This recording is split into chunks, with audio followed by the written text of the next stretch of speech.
এক শ্রেণীর মানুষ তার আচরণ ব্যবহার এত ভালো, মানুষ খুশি হইয়া তার ব্যাপারে মন্তব্য করে লোকটার চরিত্র ফেরেশতার মতো।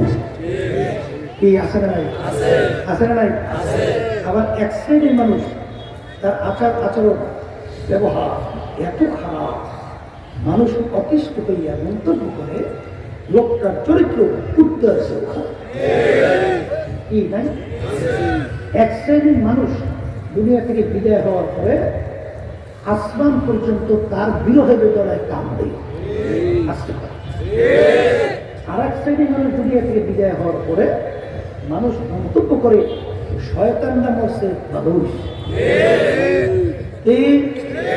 এখন আমি আমার বাচ্চাদের কিছু জিজ্ঞাসা করি, পর্দালে মা বলে তারা শুনতেছে, যার ব্যাপারে বলছে লোকটার চরিত্র ফেরেশতার মতো, আর যার ব্যাপারে বলছে লোকটার চরিত্র কুত্তার চেয়েও খারাপ, এই দুই লোকের ভিতরে দেখতে মানুষের আকৃতিতে, মানুষের অঙ্গ প্রত্যঙ্গে পার্থক্য। মুখ খুলে কথা পাবে। এই যার কথা বলছেন ফেরেশতার মতো চরিত্র, তার হাত কয়টা?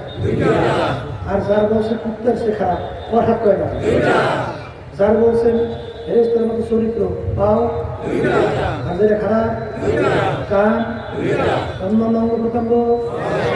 তাই বুঝা গেল মানুষের আকৃতি, সুরাত, অঙ্গ প্রত্যঙ্গের মাধ্যমে মানুষ ভালো মন্দ নিয়ে চলা হয় না।